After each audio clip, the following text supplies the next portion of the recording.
বহুজাতিক আর্থিক সংস্থা দ্য নিউ ডেভেলপমেন্ট ব্যাংক এনডিবির সদস্য হতে বাংলাদেশের সমর্থন চায় পাকিস্তান।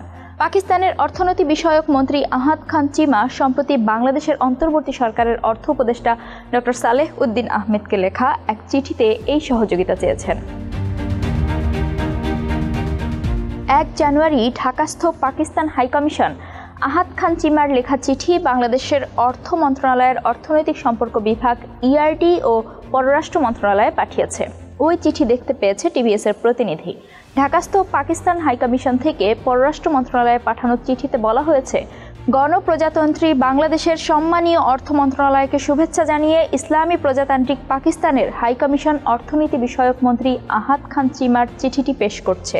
চিঠিটি দ্য নিউ ডেভেলপমেন্ট ব্যাংকের সদস্যপদ লাভে বাংলাদেশের সমর্থন পেতে বাংলাদেশ সরকারের মাননীয় অর্থ উপদেষ্টাকে লেখা।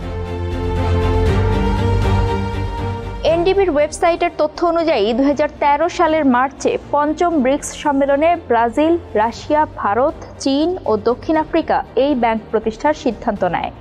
এই 5 দেশ ব্যাংকটির উদ্যোক্তা। এরপর 2015 সালে এই ব্যাংক প্রতিষ্ঠা করা হয়। চীনের সাংহাই শহরে এনডিবির সদর দপ্তর অবস্থিত।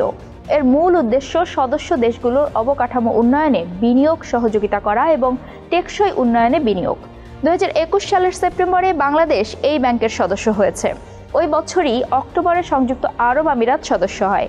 2023 সালের ফেব্রুয়ারিতে সদস্য হয়েছে মিশর। এছাড়া সম্ভাব্য সদস্য দেশের তালিকায় রয়েছে উরুগুয়ে।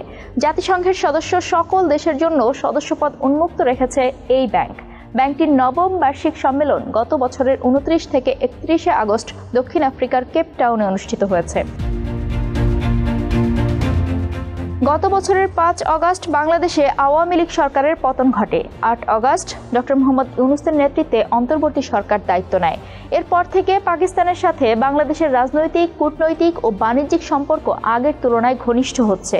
গত বছরের 2 সেপ্টেম্বর সচিবালয়ে স্বরাষ্ট্র উপদেষ্টা লেফটেন্যান্ট জেনারেল অবসরপ্রাপ্ত মোহাম্মদ জাহাঙ্গীর আলম চৌধুরীর সঙ্গে সাক্ষাৎকালে বাংলাদেশে নিযুক্ত পাকিস্তানের হাই কমিশনার আহমদ মারুফ জানান, পাকিস্তান যেতে ভিসা ফি লাগবে না বাংলাদেশি নাগরিকদের। পাকিস্তানের নতুন ভিসা নীতিমালা অনুযায়ী 126টি দেশের মতো বাংলাদেশও এই সুবিধা পাবে। সম্প্রতি পাকিস্তানের করাচি থেকে 2টি কন্টেইনার বহনকারী জাহাজ সরাসরি বাংলাদেশের চট্টগ্রাম বন্দরে পণ্য নিয়ে এসেছে। বলা হচ্ছে, বাংলাদেশের স্বাধীনতার পর এবারই প্রথমবারের মতো সরাসরি জাহাজ করাচি থেকে চট্টগ্রাম আসলো। 2 দেশের মধ্যে আমদানি রপ্তানিও আগের তুলনায় গত কয়েক মাসে বেড়েছে।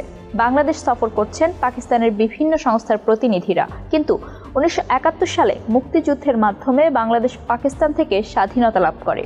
তারপর আন্তর্জাতিক বিভিন্ন ফোরামে 2 দেশ একসাথে থাকলেও একে অপরকে সহযোগিতার উষ্ণ সম্পর্ক তেমন দেখা যায়নি।